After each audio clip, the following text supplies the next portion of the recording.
નમસ્કાર, હું નીલમ ખારેચા. આપ જોઈ રહ્યા છો મહામંથન મંતવ્ય ન્યૂઝ. આજે 80મો સ્વતંત્રતા દિવસ છે. 1947 ભારતને આઝાદી મળી ત્યારે દેશ નવી આશાઓ સાથે આગળ વધી રહ્યો હતો. પણ શું તમે ક્યારે વિચાર્યું છે કે એ સમયે જે વસ્તુઓ થોડા પૈસામાં મળતી તેની કિંમત આજે કેટલી થઈ છે? સોનાથી લઈને પેટ્રોલ સુધી, ચાંદીથી લઈને ઈંડા સુધી અને ભારતીય રૂપિયાથી લઈને અમેરિકન ડોલર સુધી આ છેલ્લા 80 વર્ષમાં ભારતની અર્થવ્યવસ્થા જેટલી બદલાઈ એટલી જ ઝડપથી સામાન્ય માણસના ખિસ્સા પર પણ મોંઘવારીનો ભાર વધ્યો. તો ત્યારે ચાલો જાણીએ 1947 થી 2026 સુધીના ભાવોની આ ચોંકાવનારી સફર. તો સૌથી પહેલા વાત કરીએ સોનાની. ભારતમાં સોનું માત્ર ધાતુ નથી પણ એક પરંપરા છે, રોકાણ છે અને લગ્ન તહેવારોની ઓળખ પણ. 1947માં 10 ગ્રામ 24 કેરેટ સોનાનો ભાવ હતો માત્ર 88 રૂપિયા 62 પૈસા, જે હવે હાલ 2026 છે ત્યારે આ જ 10 ગ્રામ સોનું પહોંચ્યું છે 1,52,000ની નજીક. એટલે કે જે સોનું એક સમયે 100 રૂપિયાથી પણ ઓછા ભાવે મળતું હતું તેની કિંમત આજે લાખો રૂપિયાએ પહોંચી છે. હવે વાત કરીએ ચાંદીની. તો 1947માં 1 કિલો ચાંદીનો ભાવ આશરે 106 રૂપિયા જેટલો હતો.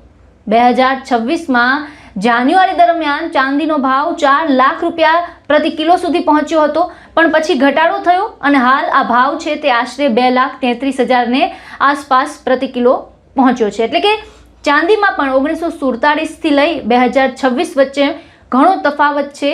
આંખો ખોલી નાખે તેવો તફાવત છે.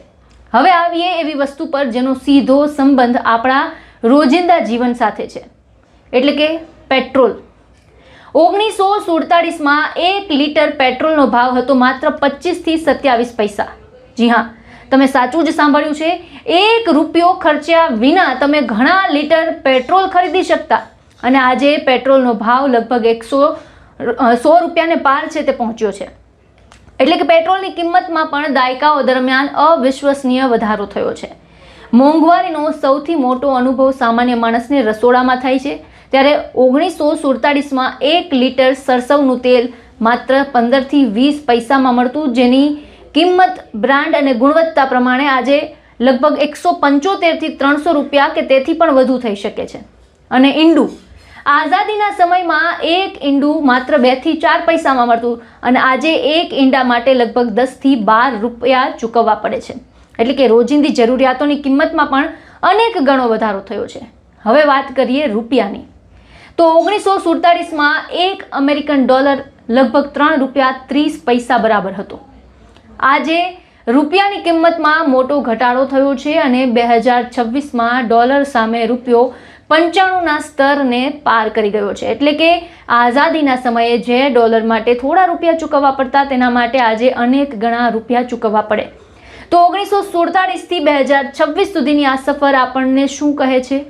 એક તરફ ભારતે અર્થતંત્ર, ટેકનોલોજી, ઇન્ફ્રાસ્ટ્રક્ચર અને વૈશ્વિક પ્રભાવમાં મોટી પ્રગતિ કરી છે, તો બીજી બાજુ આ જ સફરમાં વસ્તુઓના ભાવમાં પણ જબરદસ્ત વધારો થયો છે. 88 રૂપિયાનું સોનું લાખોએ પહોંચ્યું છે, 25 પૈસાનું પેટ્રોલ 100ને પાર, 106 રૂપિયાની કિલો ચાંદી લાખોમાં પહોંચી છે અને 3.30 રૂપિયાનો ડોલર 95 રૂપિયાને પાર પહોંચ્યો છે. આ માત્ર ભાવોની સરખામણી નથી, આઝાદ ભારતના 79 વર્ષના આર્થિક પરિવર્તનની એક તસવીર છે. અને સૌથી મોટો સવાલ છે, આગામી 10 વર્ષમાં આ ભાવો ક્યાં પહોંચશે? આપનો શું અંદાજ છે? અમને કમેન્ટ બોક્સમાં જણાવો અને હેપી ઇન્ડિપેન્ડન્સ ડે.